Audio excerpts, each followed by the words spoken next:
everybody will stand for the Pledge of Allegiance.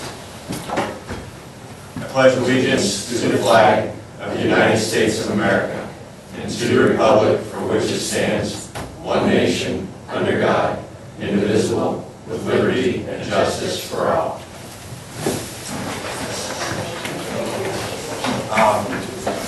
Before us, we have the agenda as presented. Do we have any additions, deletions, or corrections by fellow board member or department heads? Yes, Mr. Vice President, I have an addition to add Mr. Jim Russell to the new business. Okay. Do we have any other? I'm going to put under communications. Thank you, Bob Brenneman. That being said, the agenda will stand as amended. First item for business is our sheriff's report. We have our monthly report. I'm going to turn that over to our Township Lieutenant Ron Springer. Lieutenant Ron Springer on behalf of Sheriff Meyer. In front of you, you should have your stats for May. Nothing too earth-shattering there. However, we did have a slight increase in calls for service. If we look back historically, May can be our busiest month for the township. Sometimes it's on June or August, but May can be. So we're hoping we've kind of peaked here now. Crashes, property crashes, were up about 4% compared to 2014. Our crashes with injury were decreased dramatically. So we're very pleased for that. Our alarms have increased slightly. Traffic stops and citations are down. I blame that on twofold. The first issue I think we had going on is that we have been a little bit busier. The guys do not have a chance, or ladies out there don't have a chance to make as many stops as they normally would. And probably the biggest component is going to be our traffic grants that we have. We have not been out due to the awarding of the grants. The state now sets us specific time periods and specific times of the day that we have to work. So we have not gone as far this year with that as we had last or previous years. Alarm responses are up as well. A couple of things I just briefly wanted to address with the board is I worked very closely with Mrs. Campbell, the Sheriff's Office, as a matter of fact. Came out here and had several meetings and we applied for the VAWA grant. It's a Violence Against Women Act. One of the things you do in that grant process is you reach out to other agencies inside the collaborative and you ask them for letters of support. We did reach out to the county prosecutor's office and they would not provide us with a letter of support. It's my understanding, I'm sure they can speak better for themselves, it's primarily my understanding that the township has not been involved perhaps in some of the collaborative efforts as much as the sheriff's office has in the past. The county prosecutor's office explained to me that because the patch says deputy sheriff, that they wouldn't recognize my sole presence being there representing the township. So in order to combat this and kind of put forward a better foot for the township, this past week, Ms. Campbell and I attended the sexual assault response team meeting. Much of the same players that attended the Domestic Violence Collaborative also attended the sexual assault response team meeting. The chair for this meeting that we went to is the American Red Cross. So it's about trying to build up and lift up the survivors of sexual assaults. And later this week, we do have a meeting with the Domestic Violence Collaborative. So I think what we're going to see is some more participation with people wearing Plain Township polos rather than just the Sheriff's Office. We're hoping that's going to boost the chance for our grant this year as well as any future applications.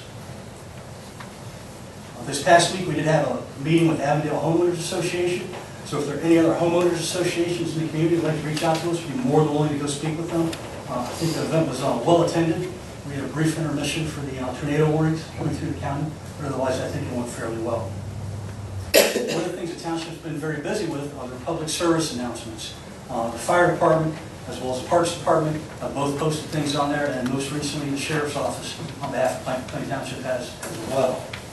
The sheriff has posted 2 spots, and while we kind of prep those to get them going, it's worth noting that our burglaries have decreased dramatically, as well as our auto thefts inside the township. I say that to knock on wood.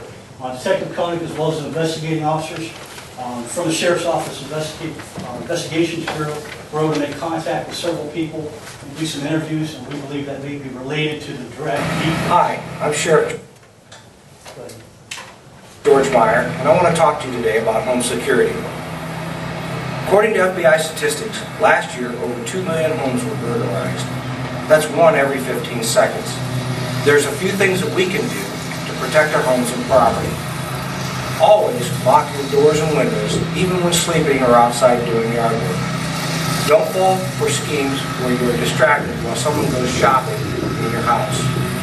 Invest in high-security locks, solid entry doors, and laminated windows. Install bright outdoor lighting with motion detectors. And if you have an alarm system, use it. Post signs and decals for everyone to see. Trim any landscaping so that burglars cannot hide. Get to know your neighbors. And remember, if you see something, say something.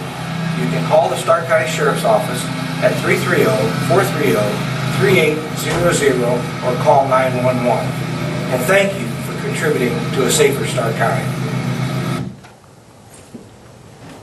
So we're able to work with the township on yesterday and get a couple of these videos done. The second one we're going to play here is going to be with respect to auto thefts. Just some simple things we can do to try and prevent our vehicles from being stolen. Hi, I'm Sheriff George Meyer. Did you know that an auto theft occurs every 33 seconds? That costs nearly $6.4 billion every year. That's a lot of money that affect your insurance rates. Let me give you a few tips that can help prevent you from being a victim of an auto theft. Always remember to lock your car. Take the keys out of the ignition. Close your windows completely and park in well-lit areas. Remove any valuables from plain view in your vehicle and keep any personal papers with you. The National Insurance Crime Bureau has a partnership program so you can receive discounts. For more information, go to www.nicb.org. Report any auto thefts to your Stark County Sheriff by calling 330-430-3800 or call 911. Thank you for contributing to a safer Stark County. There was a third video that will hopefully soon be posted. We won't review it here tonight. But we wanted to reiterate to all the residents that this is the time of year where people go shopping in our houses, in our garage, in our cars, and in our sheds. So we just want to make sure people continue, even though we're on the decline right now for reported home burglaries and reported auto thefts, we want to make sure people continue to be prudent and active in deterring that as much as they can. There are several other public safety announcements, public service announcements from outside agencies that we post on there as well. These are our residents. Any question from the board? I would just like to say a huge thank you to Lieutenant Springer, number one, for the partnership on the Bowell grant. Although your patch does say Deputy Sheriff, he and I had some very very heated discussions with the prosecutor's office because, as we're all aware, we do have our own separate contract with the sheriff's office where we pay for our own deputies, our equipment, our vehicles that service Plain Township. So we do appreciate all the other organizations that did write grants on our behalf because for those of you in the audience, you may not know that Plain Township does constitute about 41% of the calls that the Sheriff's Office gets, and we do receive about 2 domestic violence cases a day. So it's pretty significant in Plain Township. Also for the public service announcements, we do have a number of them on our website, even about texting and driving, emergency preparedness that Lieutenant Springer has put together and put a lot of work in. They're very good. Some of them you may have seen on TV, so they're worth a look. We're slowly putting them out on Facebook also. So thank you very much for all of that work. Thank you. Is there anybody in the crowd that has anything to address the sheriff's office with? Okay, now that I'll close our sheriff's report. There is nothing under unfinished business. That's going to take us to new business, and I'm going to turn that over to our administrator, Ms. Campbell. Thank you. Number 1 on new business, I'd like to introduce our firefighter paramedic, Jim Russell. Good afternoon. We're just doing a fundraiser for one of our fellow brothers on the fire department. His wife is battling breast cancer. She's gone through chemo over the past couple months, and she's had surgery now. And she still has more chemo and a long road ahead of her.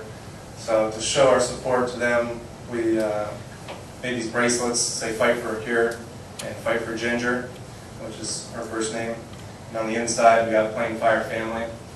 We just want to show our support. We're taking donations for those. Donations of $3 or more. Some people will give more, and we greatly appreciate that. So if anybody that you know would want to wear one or donate to that, we'd appreciate that. You get a hold of myself or contact anyone at the fire department. We could pass it along, department heads to the rest of the employees of Plain Township too. That'd be great. Is that something maybe we can even do through social I think since media to help it involves support? our own, one of our own That's easy. employees. I know there's certain folks that follow that, and it's easy to share out. And I mean, it ultimately channels it back to these guys.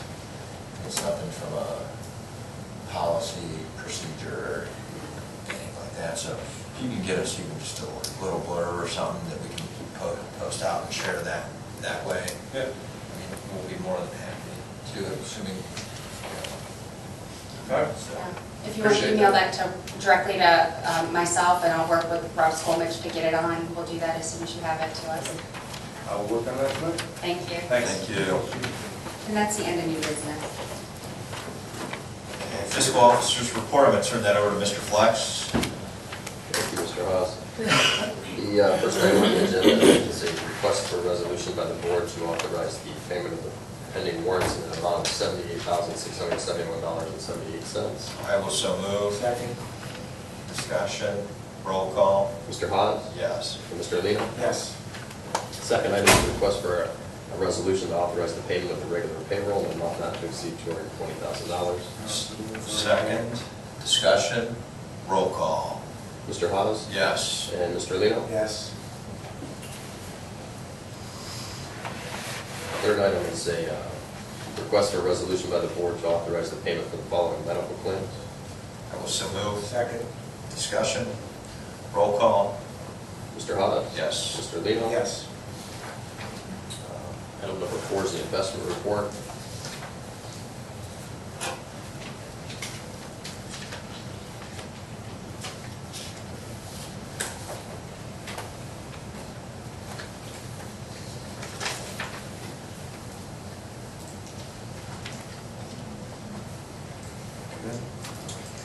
Item number 5 is we've received a request for a new liquor permit for Owl Management LLC DBA The Ignorant Owl at 718 30th Street Northeast. This is just informing us of that and inquiring whether or not we have any objection to it. I know in the past, in this specific location, we've had a significant number of issues regardless of who's owned it, what the name's been. I take it we've ran that past the sheriff's office already. We have a recommendation. To request the hearing. Okay. On our behalf, is there anything additional that we need to do? Just in check requesting that that hearing? we want it in our county seat. There's a place to either have it in Columbus or our county seat. We want to hear it. Absolutely. They do it by video typically. You prefer me not to have to travel to Columbus to do it. So, And probably, do you have most of the information that you and Detective Koenig worked on the last time that will be presented together? I mean, what they're going to say, and what Detective Koenig and I know they're going to say is, well, that isn't us. So it's being held against us, the past pattern and practice. But I think we have to at least make them aware, so that if we end up having to go back, we can say, we told you, this is a problem. I'm not so sure it'll matter this time, but I think it'll matter in the future should we have problems with this particular establishment. Now, taking a look at the names that are on here, do they have any other establishments within the township, within Stark County, to where they'd be able to draw any parallels on what type of environment it may be? We can part sure of look. that. I wouldn't be able to tell off the top of my head unless Detective, you probably can. So we can certainly look at that, but Because what I look for was are they the same as the people who were there before, and they are not.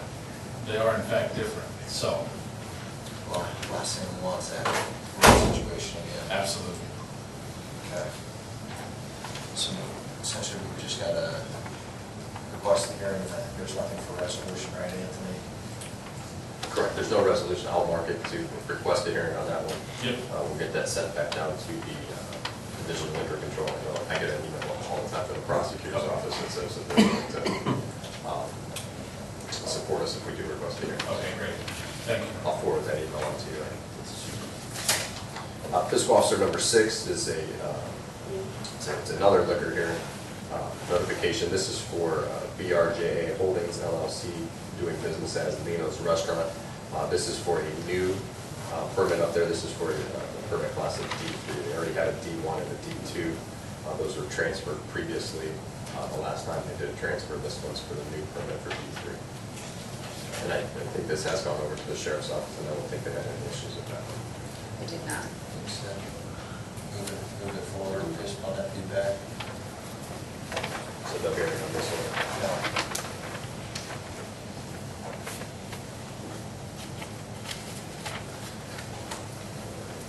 Fiscal officer number 7 is a request for a resolution by the board to authorize a refund as follows for overpayments for emergency medical services as requested by auto billing. So moved. Second. Discussion, roll call. Mr. Hawes? Yes. And Mr. Lino? Yes. Then fiscal officer number 8 is a request for a resolution by the Plain Township Board of Trustees to authorize the release of insurance proceeds from a fire loss that was on November 21st in 2013 at 2634 D Avenue. I will so move. Second. Discussion, roll call. Mr. Hawes? Yes. Mr. Lino? Yes.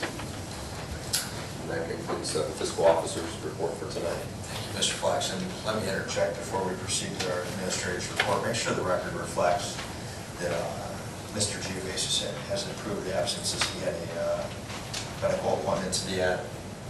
Make sure that reflects such. That being said, I'll move on to the administrator, Ms. Campbell. Thank you. Item number 1 is a resolution to authorize the Plain Township Administrator to enter into contract with the Stark County Sheriff's Office to provide a school resource officer to the Plain Local School District for the 2015 school year in an amount not to exceed $63,826.20. And be it further resolved that the Plain Local School District shall reimburse Plain Township in an amount equal to 1/2 of the contract, not to exceed $31,913.10. I will so move on administrator number 1. Second. Discussion, just a couple points of clarification for the public record. The increase is approximately $1,800, which essentially realizes the respective contract negotiations that the sheriff's office handles.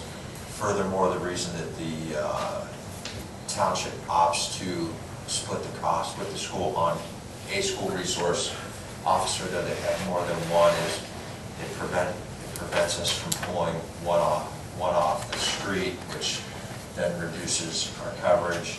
So this truly is about, keeping the level of service out in the community at that level, but then as well being able to ensure quick response for anything that happens within the school facilities. And I know Chad Smith has proven, easily over the 6 years I've been here, to be a huge asset in mitigating a lot of things before they even happen, let alone the issues that he deals with. And the schools have been a good partner in providing reporting to us on the different types of involvement. I think our meeting minutes here will reflect some of that additional reporting that's been provided. So, anything else?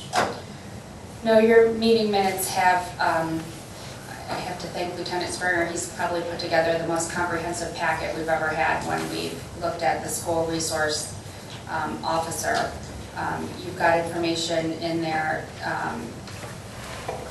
that talks about all of the lockdown drills that have been completed, that he's been involved in it, broken down by each school. All of the special programming that he's been involved in at each school, broken down again. You've also got his case log report that shows you each of those cases where we would have had officers pulled out of rotation and brought over to the schools. And as you can see, that case log alone certainly justifies his position. And then he goes over and above by, being involved in special events, at the football games, at the basketball games, by coaching, going to the May shows. He just has been a huge asset at that school. I got to see him in action even at the Safe Kids Day.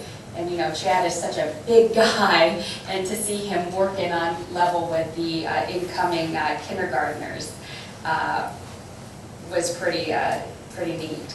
And then in the report of the school resource officer's report, you have a picture in front of you that shows you pretty much over the year how many thefts, disorderlies, assaults, harassments, weapon charges, trespassing or other that he has been able to really take care of on behalf of the township. And then again, all his special events that he's been involved in. So it's a huge asset to the township, and it really validates why we have that position there. Roll call. Mr. Lino? Yes. Mr. Hawes? Yes. And then item number 2 is a resolution to authorize payment to Central Allied Enterprises in the amount of $4,433.28 from Fund 01B05E for paving the areas to and in front of the recycling bins in Diamond Park's west parking lot. I will so move. I'll second that. Discussion, I think, just for the record, to support this work that was done. I know I forwarded, I think, that message that I got through social media. I think I forwarded to Rob, Joe, and Lisa, but we did have a resident send through a message, and this is really more so reflective of the team's work and not necessarily myself. But Scott, I just wanted to say thank you for taking care of the Diamond Street Park recycling area. Blacktop makes it very easy to take our recyclables without worrying about damaging our car. I really appreciate your quick follow through. I'll leave the last line out because it's self-serving. Thanks again, Pat. Yeah. So again, I know with everything coming out of spring into summer and the other priorities for getting this done, because I mean it truly is the volume of traffic that goes through over at that recycling center, and after a hard winter, it was a little rough even in my four-wheel drive truck. So Well, and then this money will be reimbursed to the township from the Stark, the Joint Solid Waste District, due to a grant that Joe had found for us. So great teamwork there. Roll call. Mr. Lino? Yes. Mr. Hawes? Yes. And that's the end of the administrator report. thank you. I'm going to take this to the fire department. Chief Snyder. Yes, thank you, Vice Chair. Item number 1 is a resolution, and the resolution is on EMS billing. It brought to my attention by Ohio Building that we needed to update some of that established policy that we've had. But it's been updated since 2005. And so before you have the resolution to establish, update the policy and to the attached that you have with that resolution. I will so move. Second. Just as a point of clarification, really, some of these adjustments, I understand, are tied back to what Medicare, Medicare, Med Mutual, and some of the insurance companies, we're allow for below, reimbursables. we're below what they do normally pay. Okay. Further discussion? Roll call. Mr. Hawes? Yes. And Mr. Lino? Yes. Thank you. Item number 2 is a resolution to grant request for tuition reimbursement to Robert Morton, is attached to it, to authorize the payment in the amount not to exceed $1,000, taken from 10A to 10. I will so move on fire number 2. I'll second it. Discussion? Roll call. Mr. Hawes? Yes. Mr. Lino? Yes. That's all, thank you. Thank you, Chief. It's going to take us to the road department. I'll turn that over to Mr. Iacino. Yes, Mr. Vice Chairman. Item number 1 is a resolution authorizing the posting of emergency snow route, no parking on snow seats 2 inches, and all allotment street signs following allotments that are supposed to be attached. Mr. Fletch, do you have that list? I do not. You may have to table this until the next meeting? If we don't have a list of streets that goes with it. Mine wasn't attached, but I know it was sent. Yeah. This far. Quite frankly, this is applicable. This is applicable to every allotment within the township.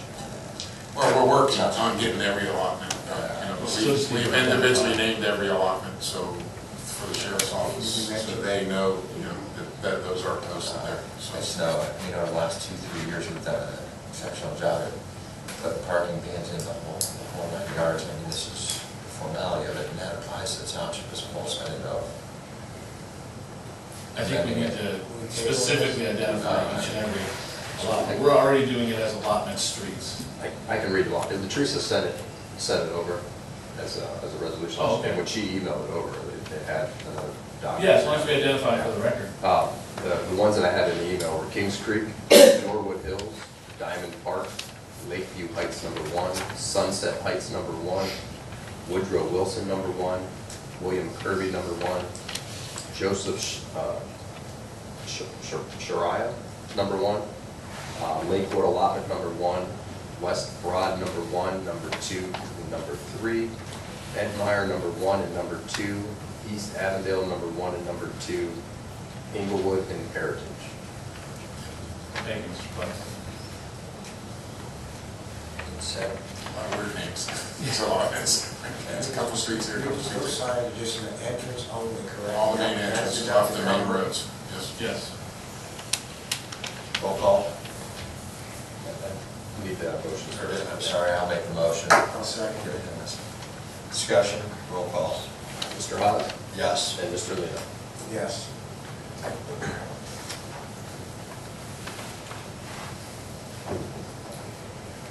Item number 2 is a resolution authorizing the purchase of one 2016 International Dump Truck chassis from Rush Enterprises under the ODOT Cooperative Purchasing Program, contract 023-15 for $83,578. This price also includes an 84-month, 100,000-mile warranty and a 5-year Allison transmission warranty. Be taken out of Fund 1184. So we on road 2. Second, discussion. This replaces Joe. Just, I think to clarify, I mean, Joe, you did help the house.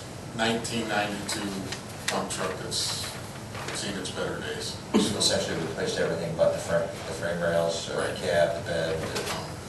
And at one point, we had replaced some beds, stainless steel beds that can be taken off these older trucks. But and when we did our, thing for our new levy, some new equipment was part of that we can purchase at least one truck a year, hopefully 2 in the future, to get caught up on some of this older equipment, because maintenance-wise, it's spending more time in the garage in the winter than it is on the road. My question to the board was going to be, the truck that we're going to have to get rid of, do we sell it with the bed and probably get $10,000 more, or take the bed off and put it on the new chassis, and then probably only get $3,000 or $4,000 for the truck? What's a new bed? Right around 10,000, between 10 and 11. So it would essentially be a net wash, but we truly would have. I mean, we might be able to get more for that older truck, because we could sell it to, smaller townships that call us all the time if we get rid of equipment. If not, we would just sell the chassis during the auction that's coming up. Is that one of those new beds that we bought? Yeah, well, it's probably 4 or 5 years old, but, those will last forever. So what you're saying, I mean, what we'd still get out of it, we'd get the value out of it, selling the truck would be a wash against the new truck from a dollar cost perspective, but on the new truck, we truly have a brand spanking new bed, Yeah. which I mean, it's And that's not something we need to work, do right this second, because this truck will take 90 days to come in, so we have time before we have to go to the next, to get the plow and the bed for the new truck, so. He doesn't get the money though for the truck, and we lose him out. In other words, you sell it with the bed, and it doesn't come the price that you want. You can set You can set a reserve. So. We can set a I reserve. would wait for that, and then if it doesn't work, then I would keep that bed. Because we won't get a lot for just the chassis. So, See what it is. okay. Roll call. Mr. Haas Yes. Mr. Lino. Yes. Thank you. Nope, I got one more on there. I Item number 3 is the, Chief Snyder and I went to a meeting down at the Kansas City Water Department. I believe I emailed the board with what's going on. They're going to be doing a water line extension along the parts of Easton, Apple Grove, and Middle Branch. It's supposed to start next week. This week it's supposed to start next week. I haven't seen anybody out there yet. They're going to be working on Middle Branch probably first from Depot all the way up to Diamond, in front of the school there, because they want to get that portion done before school starts again. It's also going to be part of the Warner Church bridge replacement project, so that's all going to get tied into there. This is so they can loop the water and still have water for when the Market Avenue project starts in late next year, and for a 3 or 4 year project that's going to be. So it's all on county roads, but the chief's input on where to put fire hydrants, especially around the school. Chief, I don't know if you have anything. Yeah, we just, I think it's a couple things, obviously, is hydrant locations for us, and also availability, accessibility during that construction, road closings, and make sure that law enforcement, fire department, road services are all notified of what roads may be closed or for short periods of time during that those construction phases. So they assure us that they would keep track of that.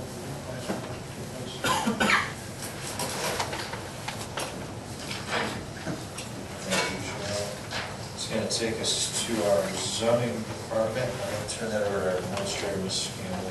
Thank you. Just for a quick update, I did get a text from Mr. Geovasis, and he is released and on his way, so he'll be here shortly. So let's try to finish the meeting before he gets here. Item number 1, I have zoning nuisance resolutions for items A through L. I will so move. I'll second that. Discussion. Roll call. Mr. Lino? Yes. And Mr. Haas? Yes. And item number 2, I have one nuisance payment, a resolution for that, so that would be a nuisance payment, just item A this evening. So move. I'll second that. Discussion. Roll call. Mr. Lino? Yes. Mr. Haas? Yes. And that's the end of zoning.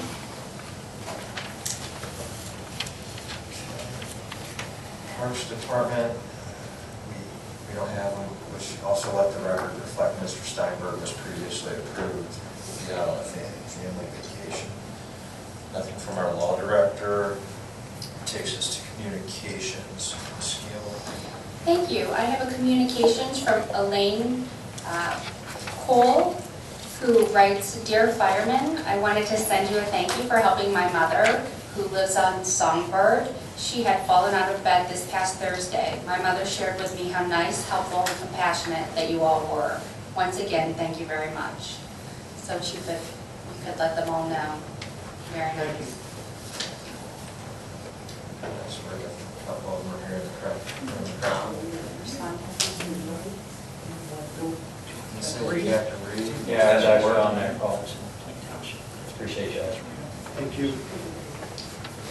The second thing I had listed under communications, I had received a voicemail message, I think it was Saturday, road department had also, I believe, got a call about, from our friend Mr. Bob Brenneman over off the Plains Center. There was a deer that had been hit, and his wife was distressed at the sight of the dead deer in the road, and just wanted to pass along a quick thank you, make sure it was on public record for the sake of how quick it was handled. So again, thanks to the road department on that. That takes us to the section of the meeting for public speaks, where anybody in the crowd that wishes to address the board, you may do so. You're allotted 3 minutes. We ask that before you speak, you state your name and your address for the fiscal officer for the record. Is there anybody in the crowd that wishes to address the board? Sir.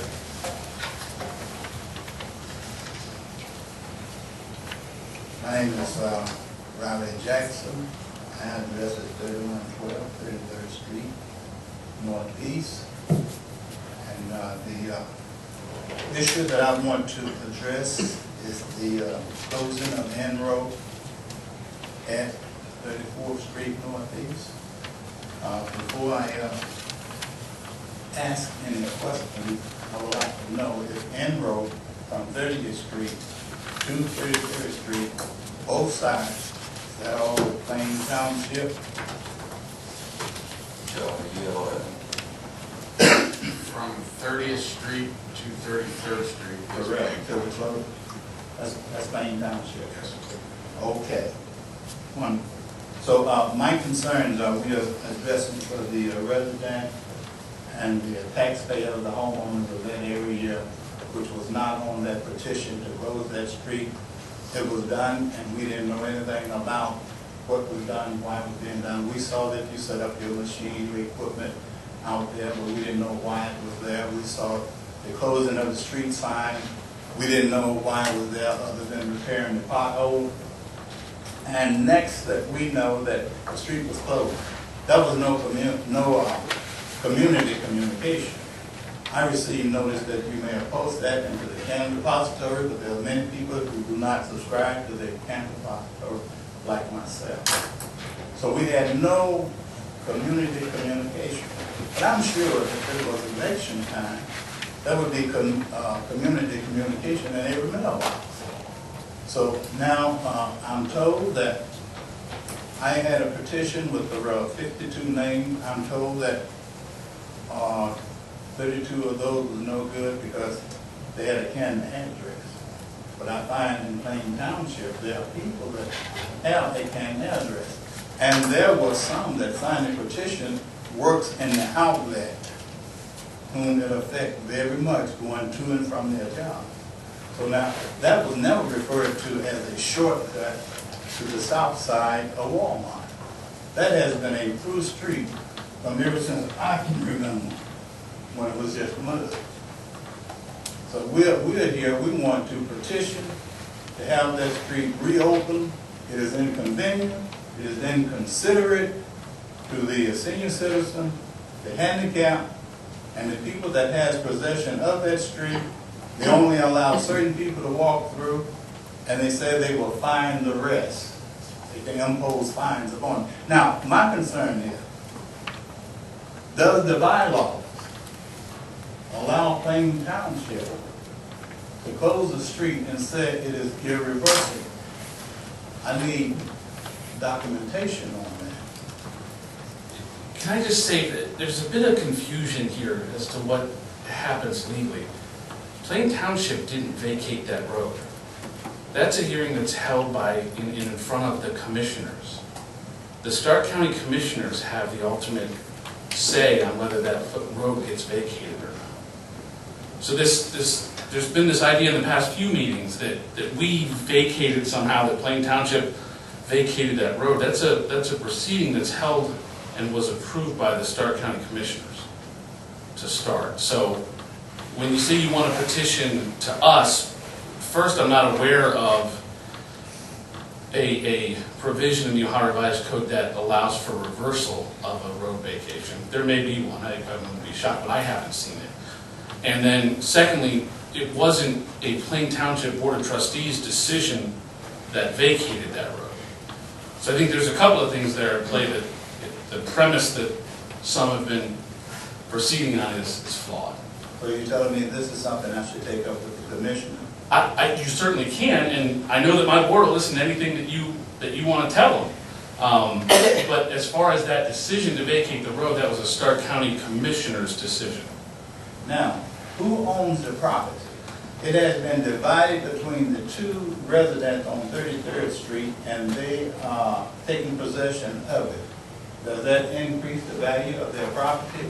Does it increase their property line? Does it increase the taxes in which they pay? Now that the township say, hey, we want nothing to do with it, it's theirs. Now you have a closed street, a stop sign sitting there, 33rd is a through street, what are you going to do? Write ticket for those that go through the stop sign because it's no longer a crossing street?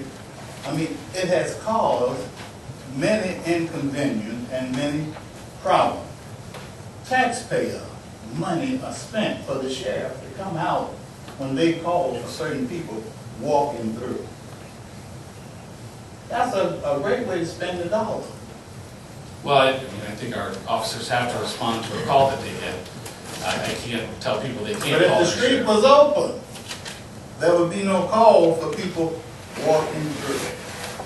It was ultimately petitioned for closure because of the safety issues and actually a number of calls that happened prior to there. And when the residents come to us, we took the responsibility as the elected officials to escalate the issue. We engaged road, we engaged fire, we engaged the county sheriff's office, to which we, during that time, had 5 public hearings in total between our office and then what the commissioners held.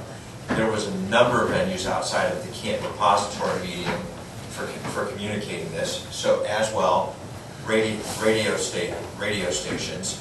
We have it had it on our township website, our social media as well. So I take some personal offense, quite frankly, to the fact that there was no the claim of no communications, and then trying to further politicize this, that if it was an election year, that all of a sudden communication would have drastically changed. That's the furthest thing from the truth. I know prior to my presence on this board to what this current board consists of, in every aspect we've went out of our way to communicate to the immediately affected properties. So when we take a look at, whether it's this road vacation, whether it's the property up on Cairo on a different zoning, our only immediate obligation is for the immediate properties that abut that area. I mean, we could drop the ball and say, we're not going to reach out any further. We could have probably got away with just sending a letter to the immediate properties that abutted that section of road, but we didn't. We made sure we had more than one hearing in order to allow multiple dates, multiple times for folks to come out and hear. Residents, business owners, folks that come through the township also have a responsibility to be informed or make an effort to become informed of these things. So personally, I think outside of setting equipment out there, engaging all of the different venues, I mean, we went to great extent to make sure we were engaging as many of the resources as possible. And I can tell you, the 3 county commissioners that sat down there took the issue very seriously, because I know I received calls from each of them on, hey, why is the board, passing this along to us? Again, because our residents who we represent have a responsibility to convey their concerns and messages. We pushed it down, and I think, Lou works downtown, he can tell you, they pushed back on this thing at first. There was no clean, message from the get-go that, yep, we're instantly going to vacate it.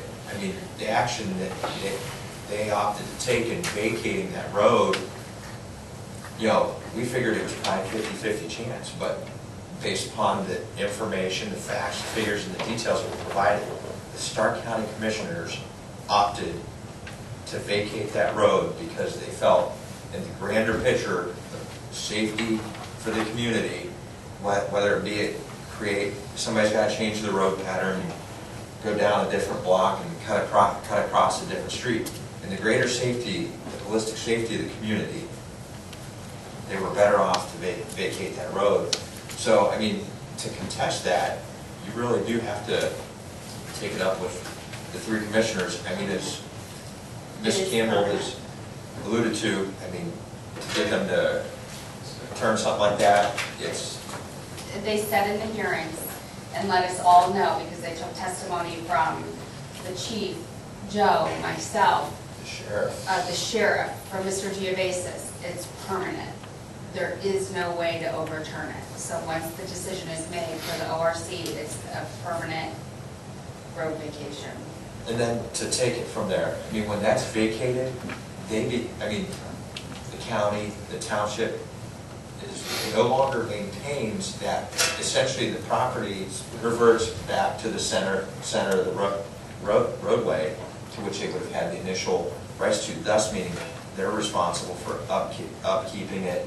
And literally, when the auditor's office would reassess taxes, you know, it becomes a driveway. So if there's taxable value on, you know, having a solid surface, whether it's asphalt or concrete, whatever it may be, if that increases their tax, they're gonna have to pay on it. I don't mean to disrespect the humanity, I don't know humanity itself. I just want to say a couple of things, and I'm going to sit down. One, I want to say you haven't solved the last of me, and two, the route that he has sent us to, the Commissioner Morris, is not a safe route, because you got to pull halfway into the street in order to see oncoming traffic at the right.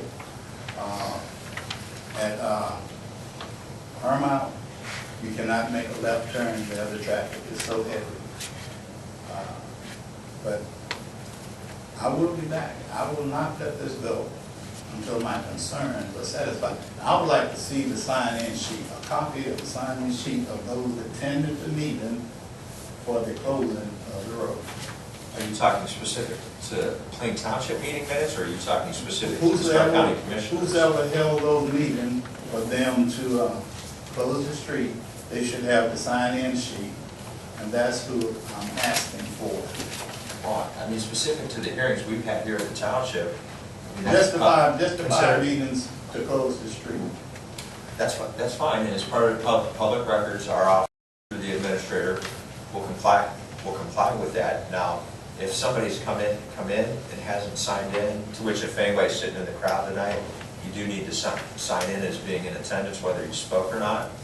But we can provide that. That's not to say that everybody signed in. Now, when they come up and speak and address the board, I mean, that can be retrieved as well as part of the meeting minutes. So we'll more than happily comply with what the township has, but the request for the county, you're going to have to make that through the county administrator and the offices down there, so they can tell you when they did their final hearing and they made that decision, who was there, who spoke, who was in attendance. Because I don't necessarily think that county commissioners require you to sign in just to say we were sitting there and viewing a meeting like we do here.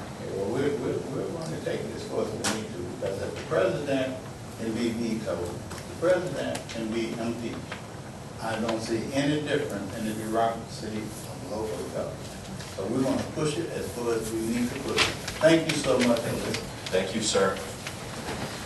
Actually, I'm going to go and turn it in the middle.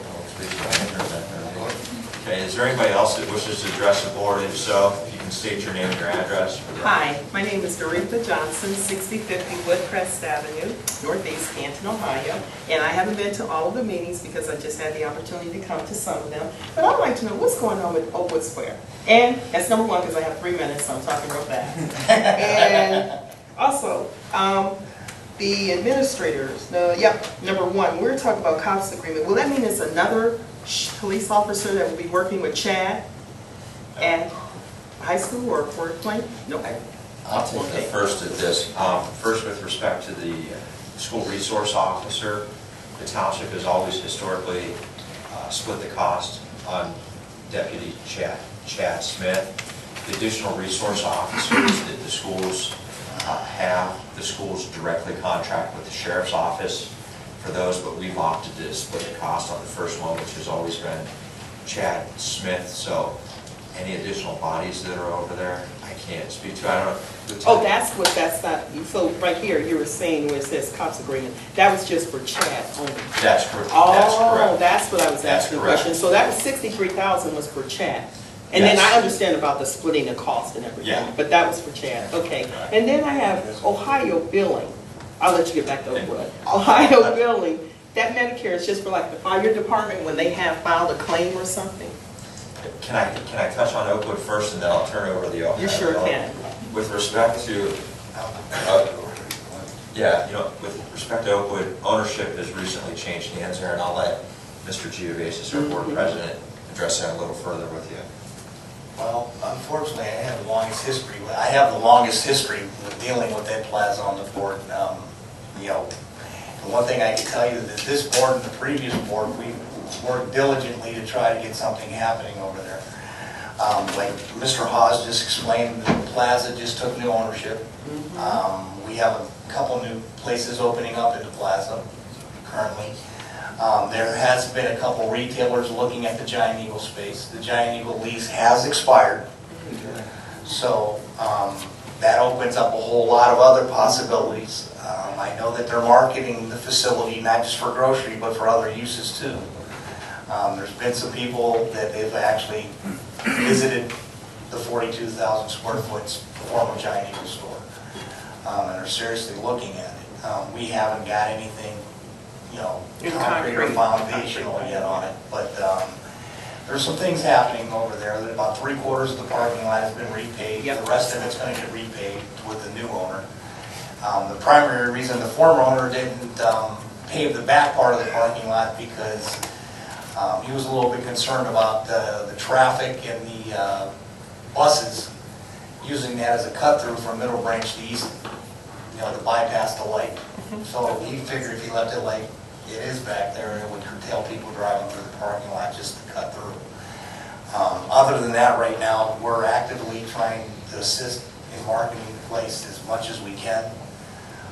There's nothing more than, especially for this guy sitting up here, would like to see something happen because I've been staring it out the back window here for the last 20 plus years. But a lot of the things that was done to the plaza you can't see.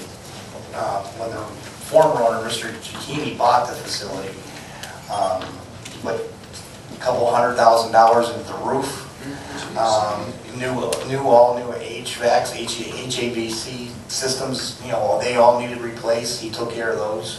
The electrical in the entire facility, plaza, from one end to the other was redone. The plumbing was redone. The drains were redone. So a lot of the things that happened with the plaza over the last couple of years all happened inside. Some serious things that needed to be addressed before he could even make any of those units over there even marketable to anybody to occupy. Now that's great. All of that's great. And I'm glad to hear all of that. I just have one quick question because I think I have 2.5 minutes I use. But do you guys have an input in what kind of facilities with helping the owner come up? Do you guys have any input in that? We can only help Suggest. I mean, it's a privately owned property, so I mean, we can't mandate. We have zoning. It's a commercial. It's a commercial property. I mean, our zoning is going to allow certain things in there and other things not allowed to be in there based on what our zoning allows for. But outside of that, you can only suggest things. We've made the facility part of the community reinvestment area also, which is going to assist the owner in any, respective for abatements and things like that, for any type of new construction or improvements. Okay. Which ultimately the county has a tax incentive review council that I actually sit on as a board representative. So annually they'll go through what businesses get, certain tax abatements and so forth, and that's based upon, job levels, revenue levels. There's a number of factors that they look at. So guaranteed if somebody was to say, hey, I'm looking to create 150 new jobs, X number of part-time, X number of full-time, and in return we're looking for a 5-year 100% abatement and a declining schedule over the next 5 years, we'd absolutely help push that because the value of having those jobs in there, having business in there would significantly outpace, having it sit vacant. The taxable value is going to go up. And for somebody to make that type of investment into that plaza, they deserve a payback period on the expenditure that they're going to put into it. So the other thing too is the McDonald's. We've had a couple businesses already, approach interested in the former McDonald's over here. I can believe that. I was hoping it was something like, not just an offset kind of restaurant, but more of a family environment kind of, I know you guys don't have anything to do with it. I'm over 30 seconds, but what I'm trying to say is, my concern is that years ago it was more of a family kind of square. So we didn't have gambling, we didn't have going here and doing these kind of things. It was more of a You know, Oakwood's kind of a store, a nice restaurant, a Mark's, we could put it, you know, some of the things we see in North Canton. When you go into that Washington Square, when you go head over to North Canton across from Mark's, you don't see Lucky Sevens. You don't see Kelly's. You see more of a family-oriented environment, like that wonderful restaurant they have there. The Family Dollar, the Michelle's Dance Studio. Those are things that's family-oriented, not just throwing something in there and say, hey, it's Phil. Let's go, it's Phil. But I mean, we need have more. one new restaurant, that owner put about a $200,000 investment in the former Pileggi's restaurant. So, I mean, there's been some major investments made inside the plaza. I mean, it only can go up from here because the plaza, they got just about everything ready and done to the building that they need to get done so they can start occupying it.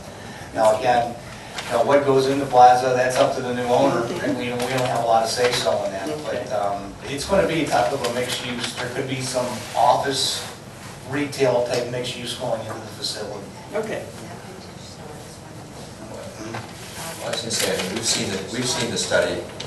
There's been study information we've seen before that justifies a basic needs-based plaza back here. And I mean, realistically, since that report was probably ever been 4 to 5 years ago, the density of this area has only increased with Lexington Farms, Wicker Creek, Saratoga Hills, and so forth. So I'm sure that only further validate that.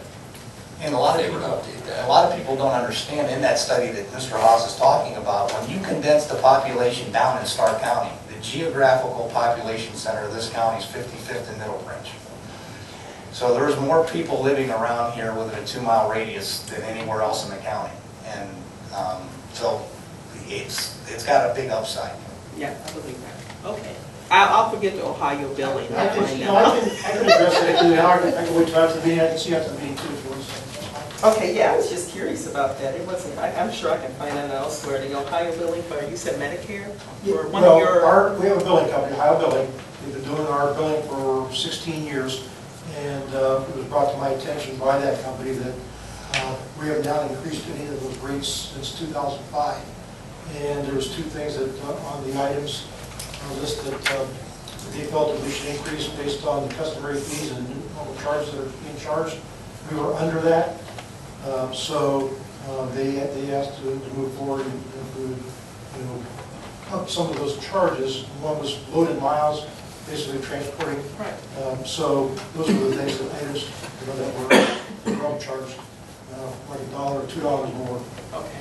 And I didn't know that we could write letters, but I was telling this officer that one of the officers, White, I think his name was, I'm going to write a letter too because he did a really nice thing. And I heard you read the letter, and I said I didn't know we did that. And who does the signs? Who's in charge of the signs? Repairing stop signs and things like that? That's you? I'm not going to say anything bad. He's like, he's ready to But what I wanted to say was I did speak to you again about stop sign. Well, anyway, I was coming down Morales and McDowell. And I noticed the stop sign that was defaced. It had all kind of marks on it where you actually couldn't see it. I contacted the road department and I told them about the sign when I was coming home from work. And I'm telling you, the next day I got up. That was amazing. I don't know how you did it, but the next day I went out and the sign was replaced. I thought he was just going to clean it off, and I called him and he said he couldn't. He had to replace it because it was so bad. Material you can't clean off anymore. It was so bad. He takes stop signs very seriously. That's what he told me. Yep, so I just wanted to let you guys know he did a great job. Thank you. You're welcome. Is there anybody else that wishes to address the board with any township-related matters? Okay, that'll close public speaks. It's going to take us to our approval of the minutes for June 9th, 2015, which also moved. Second. Discussion. Roll call. Mr. Leo? Yes. Mr. Haas? Yes. Mr. Gevasis? Yes. There is a need for executive. Joe, I did receive a phone call. Wait, there's a big hole that opened up on West Road. 30 to 100 blocks in that area, I think. Kansas City. I think he said 30. Yeah, they annexed all parts of West Road behind the shopping center there, and on the other side of 62 is all Kansas City. So that would be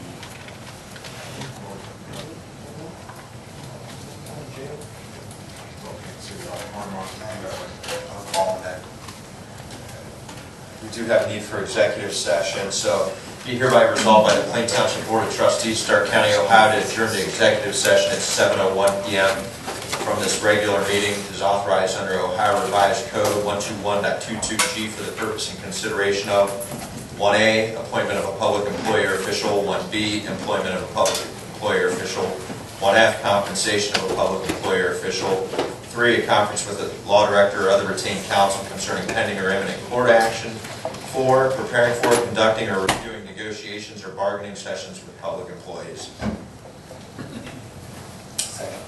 Discussion? Roll call. Mr. Lino? Yes. Mr. Hawes? Yes. Mr. Geovasis? Yes.